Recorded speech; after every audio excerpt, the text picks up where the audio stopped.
اور ایک بات یاد رکھو، یا ایھا الناس انا خلقناکم من ذکر او انثی، تم کو ایک مرد اور ایک عورت سے بنایا گیا ہے اور تم کو مختلف قبائل میں ڈسٹریبیوٹ کیا گیا ہے. کیوں؟ لتعارفوا، صرف تعارف کے لیے، صرف تعارف کے لیے. تمہیں بڑائی چاہیے تو سن لو بڑائی کس میں ہے، ان اکرمکم عند اللہ اتقاکم، تم میں سے جو متقی ہے وہ اونچا ہے. بس حضرت بلال کی کوئی حیثیت نہیں ہے، غلام کے بیٹے، دادا بھی غلام اور دادا بھی غلام، دادی بھی غلام، باپ بھی غلام، ماں بھی غلام، لیکن نسبت جوڑی محمد صلی اللہ علیہ وسلم سے تو جو قدم زمین پر اٹھا رہے ہیں اللہ کے نبی کو، ان کی آواز عرش پہ آ رہی ہے. ہاں، اور وہ دیکھو ابو لہب، چچا ہے اللہ کے نبی کا، چچا عرب. لہب کہتے ہیں ایک سرخ رنگ کی چمکتی بھی خوبصورت چیز کو، چہرہ اتنا خوبصورت تھا کہ جب یہ چلنا شروع کرتے تھے، نکل کے جب یہ واک کرتا تھا تو لوگ گھروں سے باہر نکل کے اس کے چہرے کو دیکھتے تھے، اتنا خوبصورت. نسبت نہیں جوڑی محمد صلی اللہ علیہ وسلم کے ساتھ، دنیا ہی میں مرنے سے پہلے اللہ نے اس کو ذلت کا ایک معیار بنا دیا. ہاں، تم نے یہ بات سارے کے سارے عالم تک لے کے جانی ہے. اگر اس مجمع نے اس بات کا، اس کانفرنس کے ختم ہونے سے پہلے اگر اس مجمع نے ایمان کے بنانے کی ضرورت کو ضرورت سمجھ لیا اور اس کے لیے اللہ کے راستے میں نکلنے کے ارادے کر لیے اور اس کے لیے اپنے اوقات کو فارغ کرنے کا عزم کر لیا، تو میں اللہ کی قسم کھا کر کہتا ہوں آپ حضرات سارے کے سارے عالم میں دین کے پھیلنے کے لیے کافی ہیں، کافی ہیں. وہ ایک مصعب بن عمیر ہی تو تھے، 17 سالہ نوجوان. مجھے کوئی ایسا دوسرا نوجوان لا کے دو 17 سال کی عمر کا جس نے اپنی زندگی کی اتنی صحیح قیمت لگائی ہو جو مصعب بن عمیر نے لگائی. سارے کے سارے انصار، سارا کا سارا قبیلہ اوس، سارا کا سارا قبیلہ خزرج، یہ 2 قبیلے تھے انصار کے مدینے میں. اس 17 سال کے نوجوان کے ہاتھ پر مسلمان ہوئے میرے عزیز دوستو. پھر احد کی جنگ میں اللہ رب العزت نے ان کو شہادت کا مرتبہ دیا.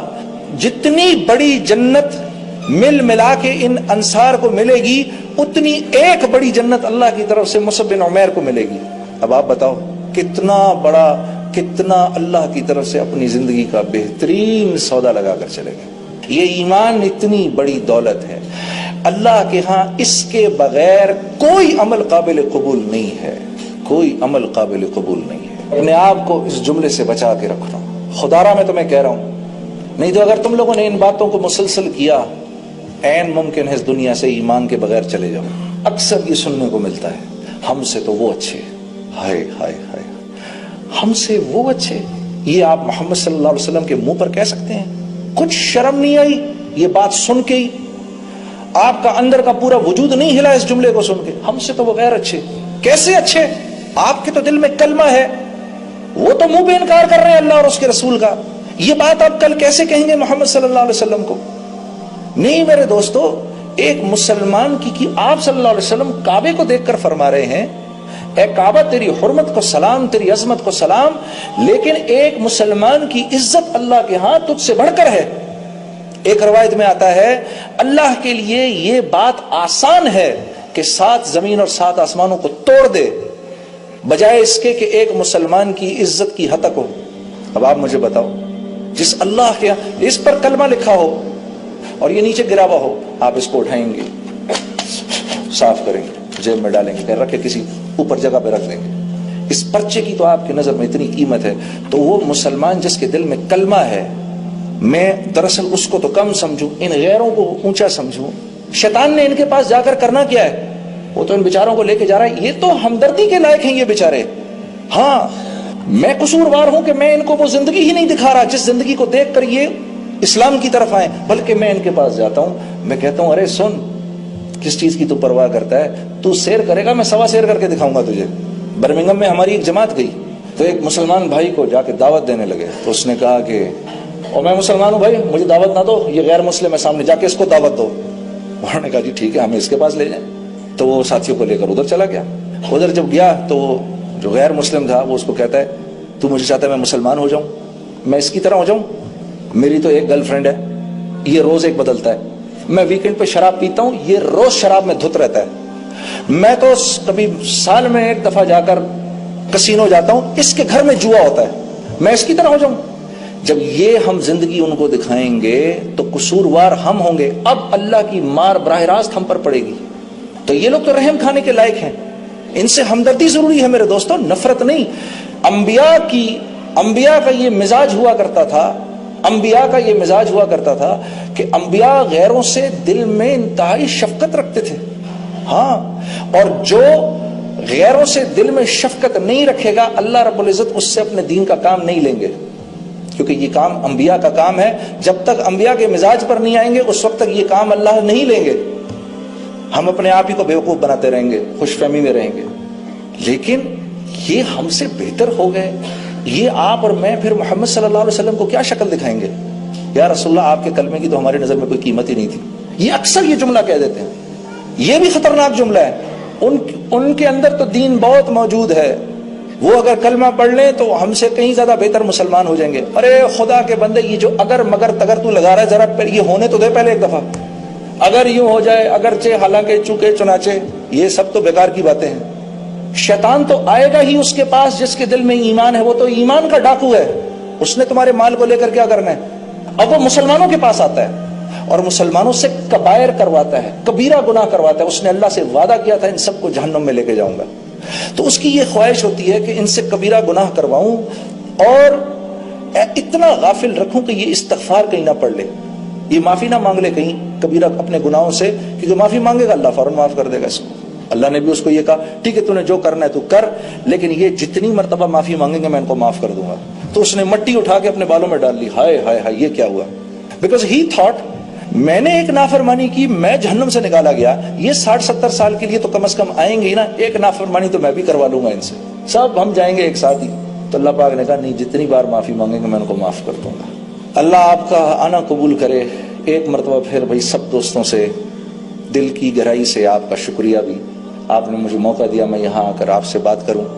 اللہ پاک ہم سب کو مرنے سے پہلے میرے دوستو ایسے آثار بنانے کی توفیق دے، ہم جب یہاں سے جائیں تو ہماری قبر روشن ہو۔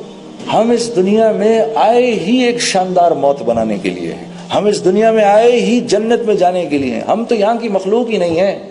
ہاں، میں ایک مرتبہ میری بیگم نے میرے سے پوچھ لیا، یہ مردوں کو کیا پرابلم ہے، یہ کیوں دیکھتے ہیں دوسری عورت کی طرف؟ میں نے کہا اس لیے کیونکہ ہم جنت کی مخلوق ہیں، ایک عورت سے ہمارا گزارا نہیں ہے یار، کیا کریں ہم تو جنت کی مخلوق ہیں بھائی۔ دیکھو نا ہنس رہے ہیں، یہ بھی، یہ دونوں بھی ہنس رہے ہیں۔ ارے ہم جنت کی مخلوق ہیں بھائی، ہم اس دنیا کی ہیں ہی نہیں، یہاں تو وقت گزارنا ہے خاموشی سے حکم مان کے، جیسے بڑے کہہ رہے ہیں چلتے چلتے چلتے چلتے چلتے چلتے یہاں تک کہ موت آئے اور اسرائیل آئیں اور کہیں اے نیک روح چل اب اپنے اللہ کی طرف، واہ پیسے وصول ہو گئے۔ ہاں یہ ہے، یہ شوق ہوا کرتا تھا صحابہ کو، اسی لیے تو دنیا پیروں میں پڑی رہتی تھی۔ جب دنیا کے پیچھے بھاگو گے یہ ہاتھ نہیں لگے گی، یہ ہاتھ نہیں لگے گی۔ اے دنیا جو تیرے پیچھے بھاگے اس کو دوڑا دوڑا دوڑا، جو تجھے چھوڑ کے بھاگے اس کے پیر کی جوتی بن جا، یہ اللہ کا حکم ہے دنیا کو۔ ہاں میرے دوست، ایمان اس لیے ضروری ہے، ورنہ ایمان کے بغیر یہ دل کی آنکھ نہیں کھلتی۔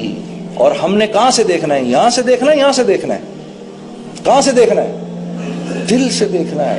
یہ آنکھ تو جھوٹ دکھاتی ہے، یہ تو دکھا رہی ہے وہ دیکھو زمین اور آسمان مل رہے ہیں، تو مل رہے ہیں کیا؟ نہیں، یہ جھوٹ دکھائے گی۔ یہ آنکھ بتائے گی، میں آخری 1-2 منٹ لوں گا، یہ آنکھ بتائے گی ادھر کرامن کاتبین بیٹھے ہوئے ہیں، یہ بتائے گی۔ معاذ بن جبل فرماتے ہیں میں یہ بات اتنا بولتا تھا زندگی کے آخری وقتوں میں مجھے کرامن کاتبین کے لکھنے کی آواز آیا کرتی تھی۔ حضرت علی کرم اللہ وجہ فرما رہے ہیں میں نے جنت دوزخ اتنی بولی اتنی سنی، اللہ کی قسم آج جنت اور دوزخ کو میرے سامنے لا کر کھڑا کر دو گے، نہ میرے ایمان میں اتنی سی کمی ہوگی نہ اتنا سا اضافہ ہوگا۔ وَلِلَّهِ الْعِزَّةُ وَلِرَسُولِهِ وَلِلْمُؤْمِنِينَ وَلَكِنَّ الْمُنَافِقِينَ لَا يَعْلَمُونَ۔ اس آیت کی تفسیر ہے عزت تو اللہ کے ہاتھ میں ہے۔ عزت کس کے ہاتھ میں ہے؟ عزت تو اللہ کے ہاتھ میں ہے، یہ محمد صلی اللہ علیہ وسلم کے ذریعے مومنین تک آتی ہے، اور نافرمانوں کو اس کا کوئی حصہ نہیں ملتا، کوئی حصہ نہیں ملتا۔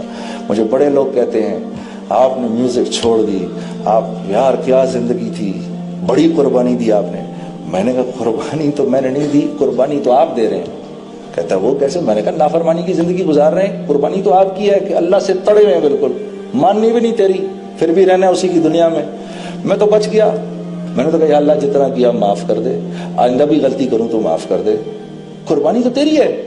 نوکر گھر میں رہ رہا ہو, مالک سے جھگڑے سے مالک رہو تو اس کو پیٹ رہا ہو, پھر بھی رہ رہا ہے. میں نے کہا قربانی کس کی ہے, ماننے والے کی کہ نہ ماننے والے کی؟ میں نے قربانی تو نوکر کی ہے, وہ روز مار کھانے کے لیے تیار ہے. تو میں نے کہا قربانی تو آپ دے رہے ہیں. پہلے تھوڑی دیر کے لیے اس کا دماغ گھوم گیا, بھائی کیا باتیں کر رہا ہوں اس کے ساتھ. قربانی تو نافرمان کی ہے, وہ دے رہا ہے بیچارہ. اللہ آپ کی